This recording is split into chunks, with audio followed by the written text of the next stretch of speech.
Here's how to create a new email in the new Outlook for Windows.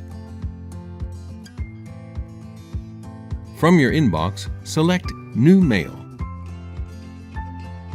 You can also start an email from your calendar by selecting New Event, Mail. Type in your recipients. Then add a subject. Write your message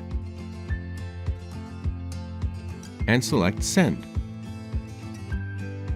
To respond to a message, open the message. Select whether to reply, reply all, or forward, and write your response.